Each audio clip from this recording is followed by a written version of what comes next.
Page 66, Chapter 8. Happiness never lasts long, does it?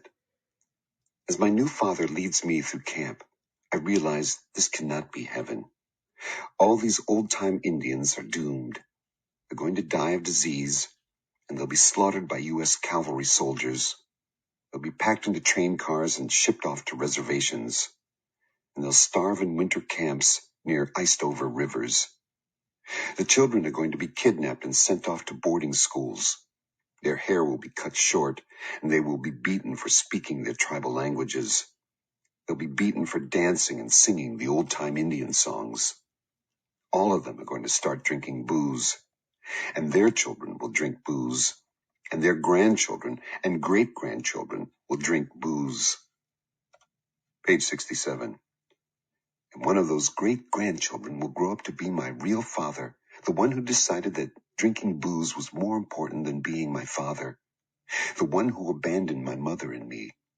That's what is going to happen to all these old-time Indians. That's what's going to happen to me. This is what Justice was always talking about. Old-time Indians were so beautiful, and they were destroyed. It makes me angry. I want to spit and kick and punch and slap. I want to cry and sing, but I cannot use my voice. And then my father stops to talk to a funny-looking Indian guy. I listen to them talk Indian.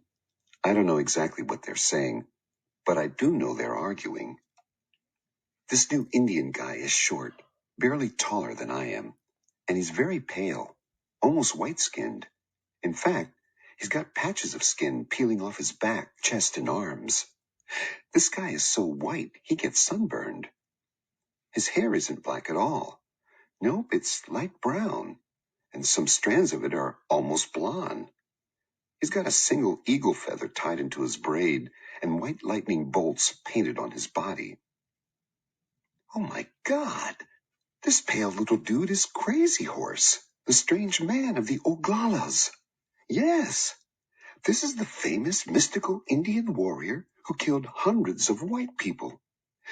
This guy was the greatest warrior ever. Page 68. I am looking at Crazy Horse, the magical one. Bullets couldn't hit him. He could never be photographed. He was a holy ghost, the Sioux Jesus. Well, sort of like Jesus. I mean, Jesus didn't kill anybody, you know.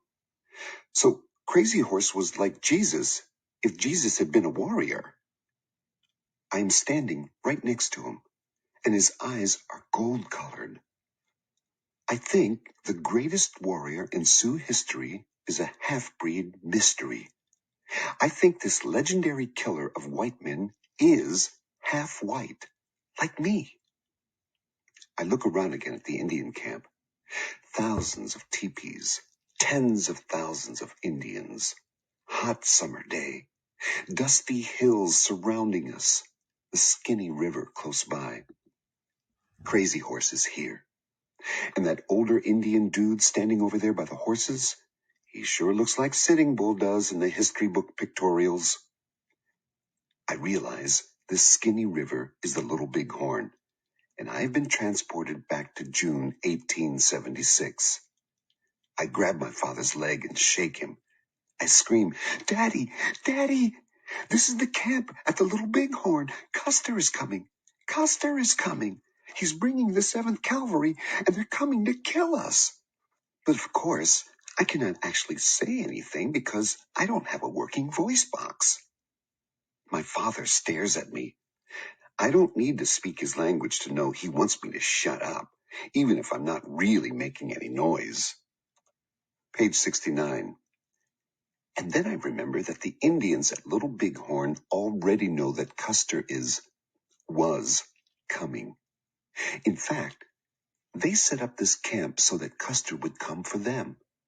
It's a trap. George Armstrong Custer and his 7th Cavalry are marching here. There are only about 700 white soldiers riding with Custer, and waiting here in the camp for him are 3 or 4 or 5,000 Indian warriors. Custer is marching toward his slaughter. Custer's a crazy egomaniac who thinks he's going to be president of the United States. Custer is one of the top 2 or 3 dumbasses in American history. I can't believe I'm here. This is the Battle of the Little Bighorn. This is Custer's last stand. I wonder when it's going to start. And then I hear gunfire in the distance. We all hear that gunfire. The Indian warriors race for their weapons and their horses. Thousands of hot and angry Indian dudes ride out to meet Custer and his doomed soldiers.